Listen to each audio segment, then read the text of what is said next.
सोचो, आज रात ठीक 12 बजे से पूरे इंडिया का इंटरनेट एक स्विच से ऑफ हो जाए। ना व्हाट्सएप, ना यूपीआई, ना गूगल, ना इमरजेंसी कॉल्स। सवाल ये नहीं है कि क्या होगा, सवाल तो ये है कि बिना इंटरनेट के इंडिया कितनी देर तक टिक पाएगा।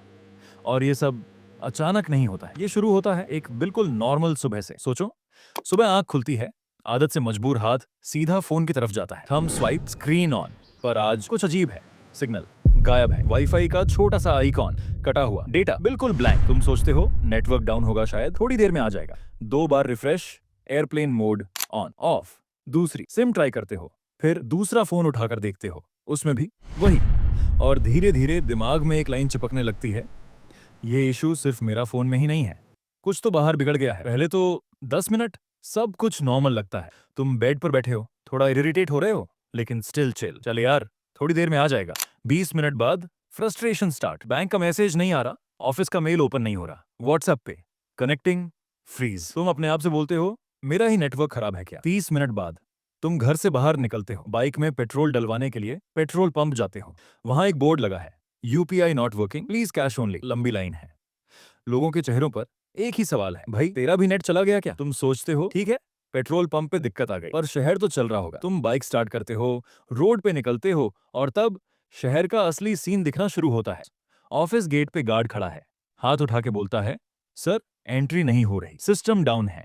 ट्रैफिक सिग्नल पे ग्रीन जलता ही नहीं, लोग कंफ्यूज खड़े हैं, ना रेड ना ग्रीन, बस साइलेंस। एटीएम के बाहर लाइन है, स्क्रीन पे सिर्फ एक message, service temporarily unavailable.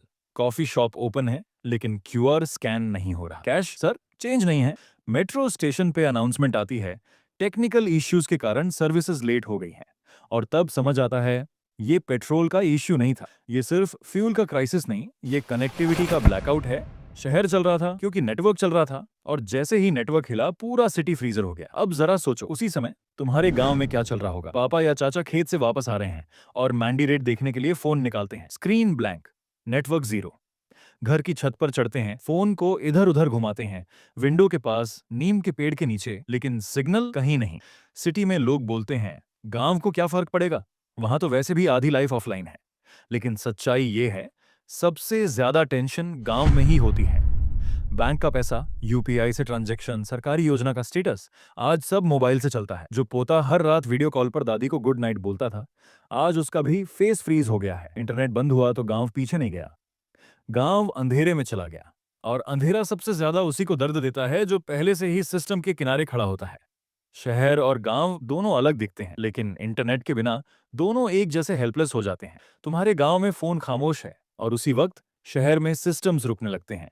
Hospitals में डॉक्टर्स मैन्युअली नोट्स लिख रहे हैं, इमरजेंसी नंबर्स रिंग हो रहे हैं, पर कनेक्ट नहीं हो रहे। रेलवे स्टेशन स्क्रीन्स ब्लैंक हैं, अनाउंसमेंट्स डिले हो रहे हैं, पैसेंजर्स कंफ्यूज हैं, ट्रेन लेट है या डेटा। पुलिस कंट्रोल रूम्स में डिजिटल डैशबोर्ड्स फ्रीज हो चुके हैं, कैमरास लाइव नहीं दिखा रहे। तब समझ आता है ये इंटरनेट आउटेज किसी एक यूजर की प्रॉब्लम नहीं है, ये देश के नर्वस सिस्टम पर पड़ा हुआ एक डायरेक्ट शॉक है। गांव में जो डार्कनेस दिख रही थी वो अब पूरे सिस्टम में फैल रही है, और यहीं से पैनिक स्टार्ट नहीं होता, रियलाइजेशन स्टार्ट होती है। 72 घंटे बीत चुके हैं, अब बात सिर्फ पर्सनल परेशानी की नहीं है, पूरे सिस्टम की सांस अटक चुकी है। एयरपोर्ट्स पर चेक इन बंद हो चुके हैं, ट्रेन टाइम टेबल से बाहर है, ATM machines out of service, hospitals के रिकॉर्ड ऑफलाइन, एम्बुलेंस को एड्रेस ट्रेस नहीं हो रहा।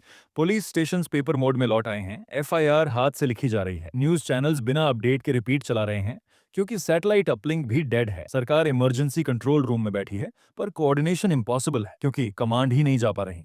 और तभी एहसास होता है इंडिया जितना डिजिटल बना है उतना ही डिपेंडेंट भी है।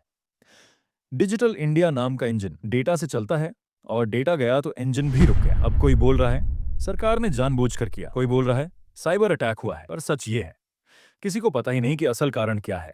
सिर्फ इतना पता है सिग्नल गॉन, और साथ में भरोसा भी। फिर कई घंटों बाद एक छोटा सा वाइब्रेशन महसूस होता है, फोन की स्क्रीन लाइट होती है, ऊपर एक लाइन दिखती है, नेटवर्क अवेलेबल। पहले एक टिक, फिर दूसरा, फिर मैसेजेस की बाढ़, आर यू ओके। हॉस्पिटल्स के मॉनिटर्स फिर से बीप करने लगते हैं, एटीएम्स धीरे धीरे रिवाइव होते हैं, यूपीआई का पहला पेमेंट सक्सेसफुल। आज किसी सेलिब्रेशन से कम नहीं लगता। लोग रियलाइज वन करते हैं इंटरनेट सिर्फ कन्वीनियंस नहीं था, वो सेफ्टी था, वो ट्रस्ट था, वो कनेक्शन था, सिर्फ डिवाइसेस का नहीं, इंसानों का। और उसी मोमेंट एक अनकंफर्टेबल सवाल पैदा होता है। अगर एक स्विच से पूरे देश की लाइफ पॉज हो सकती है, तो क्या हम उस पावर के लिए सच में रेडी हैं? क्योंकि फ्यूचर में इंटरनेट लग्जरी नहीं रहेगा, वो ऑक्सीजन होगा। और जो देश अपनी डिजिटल ऑक्सीजन को सिक्योर कर लेगा, वही देश आने वाले टाइम में सबसे ज्यादा पावरफुल होगा। शायद अगली बार नेट जल्दी आ जाए, शायद ना भी आए। लेकिन असली सवाल ये नहीं है कि सिग्नल कब जाएगा। असली सवाल ये है, जब जाएगा तो क्या हम तैयार होंगे? अगर तुम समझना चाहते हो कि ये इनविजिबल सिस्टम्स हमारी जिंदगी कैसे कंट्रोल करते हैं और फ्यूचर में पावर किसके हाथ में होगी, तो चैनल को सब्सक्राइब करो, क्योंकि यहाँ हम सिर्फ टेक की बात नहीं करते, हम उस दुनिया की बात करते हैं जो इंटरनेट जाने के बाद साफ दिखाई देती है।